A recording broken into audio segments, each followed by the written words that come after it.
Yes, we're police officers. We all sign up for some degree of risk.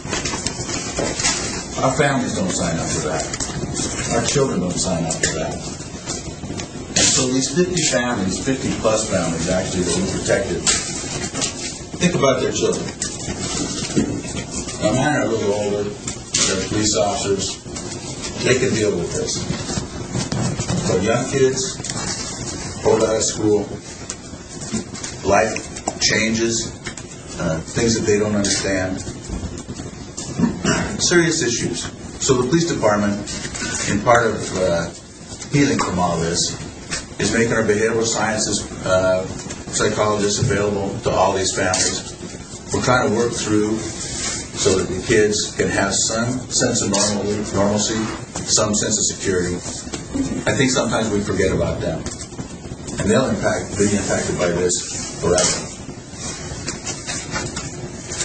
I'd also like to thank the other law enforcement agencies that were involved. All agencies in Southern California had a part of this, and we worked seamlessly together. I particularly want to talk about San Bernardino County Sheriff's, Irvine Police Department, Riverside Police Department, the FBI, and the U.S. Marshals, all of whom dealt with crimes committed by Dorner or assisted in the manhunt. These are agencies and the officers are true professionals. I'm proud to work shoulder to shoulder with them, and I couldn't be more pleased with the cooperation that this region showed in the Dorner investigation. Now, Dorner raised many issues in his manifesto, widely reported by most of you. As I've told you, we will take a re-examination of these issues. Mr. Chala, my special assistant for constitutional policing, nationally renowned attorney, former defense attorney, handled some of the most high-profile cases in the history of Los Angeles, has been with the police department, did the MacArthur Park investigation that was so widely acclaimed. He's been working non-stop for the past 3 days on his review of the investigation. When his review is complete, that review will be made public. But first, it will be looked at by our Inspector General, Alex Bustamante, and it'll go through our police commission, not only for their review, but for the public comment that's awarded during police commission meetings, and also for the public agenda, so that everybody can see the transparency with which we will address this. Now, it's too early for me to comment on how that review is going, but suffice it to say, I not only have great confidence in Mr. Chala, but I know that the police commission, members of whom you are all well familiar with, will do what's right with this. And so will the Los Angeles Police Department. Just a brief update on the status of the reward.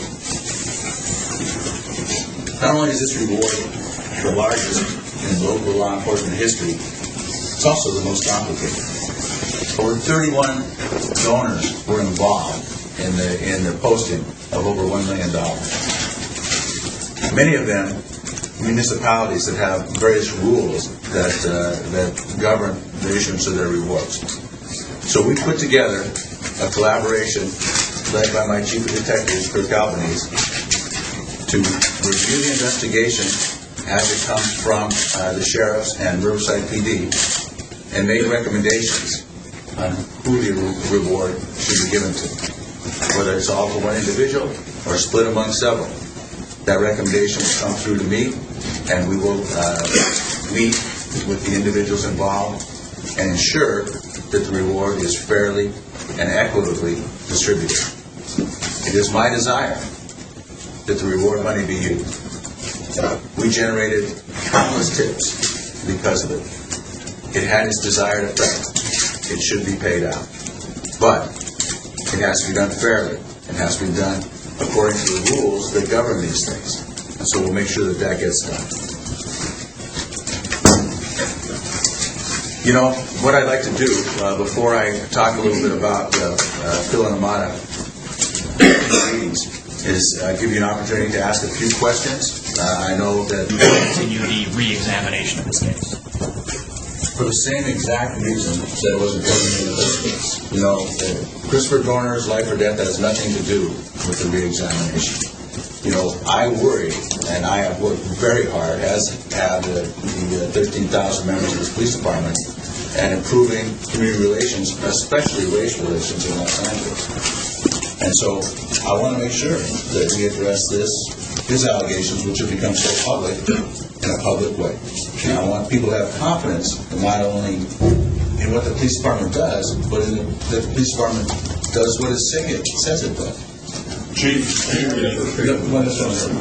refute that, including critics of the department, people who've been involved in litigation, like Connie Rice and Sergeant Wayne Miller. Are you concerned, though, that given the extent in which, at least for a time, you became something of an iconic figure, a folk hero to some people, that there's going to be a lingering impact, a negative impact? That's something we're going to have to work through. You know, I don't, for a minute, discount the effect that Dorner's manifesto has had on the reputation of the Los Angeles Police Department. Now, I do not believe that is justified. But, and this is a big caveat, it needs to be addressed. You know, we are only as good as the public thinks we are. The relationship between the LAPD and especially the African American community has already been damaged, that you can't put the toothpaste back in the tube. Well, I think there is some level that it has occurred on some level. You know, do I think that I can't work through this? That I taking fire from high-powered assault-type weapons? You know, Dorner was well known by law enforcement to have in his possession those kind of weapons, and made evident by not the longer Dorner was able to maintain such aggressive resistance, the more risk the deputies surrounding you. Is there any evidence? Thanks. Is there any evidence that Dorner visited the homes of some of the protectees? Well, we believe the chief attorney never worked on it too much to see if they get it. He expressed the desire that fund be paid out, and the chief attorney is looking at it. We might be, in line for that award. And how long before Riverside and/or San Bernardino County will be able to give you their determinations on how many people they feel contributed by tips information that positively led to Dorner's identification and eventual demise. That's been cut in half in the last 10 years.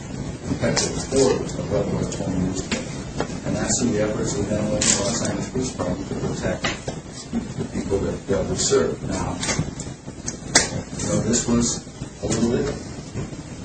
This was a series of 4 homicides over a very short period of time. 4 more attempt homicides at the same time, based on people that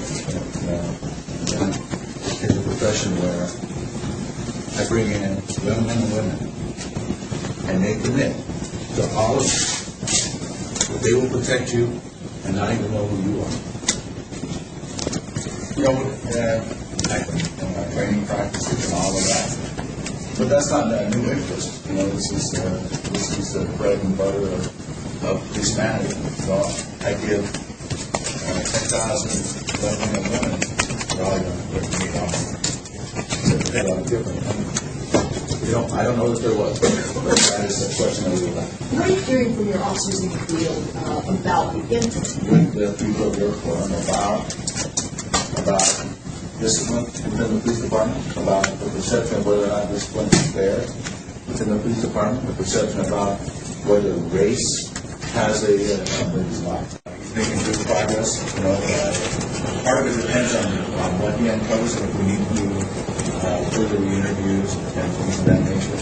So, in order to determine the exact scope, I can't give you that number with absolute confidence.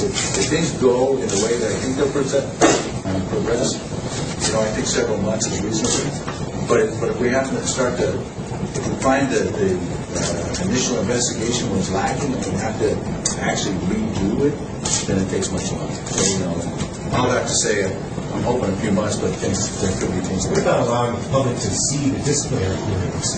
Well, that's not within my ability. I know, but would you lobby? I've already done it, as have Chief Pratt, my citizens. I like an open and transparent system, I believe in it. This case, Bill was on the list, on the governor's list. He was not only on the list, he was, many of you have asked families to approve that, and he volunteered. This wasn't Charlie Thomas Bill saying, hey, you gotta do this. This was Bill and I contact. Whole ordeal, whether this was going to be 6 months, a year, 2 years. And so, hopefully that answers your question. What did you tell your children? How do you explain? We told them, depending on their age and their ability to understand, different variations of what was going on.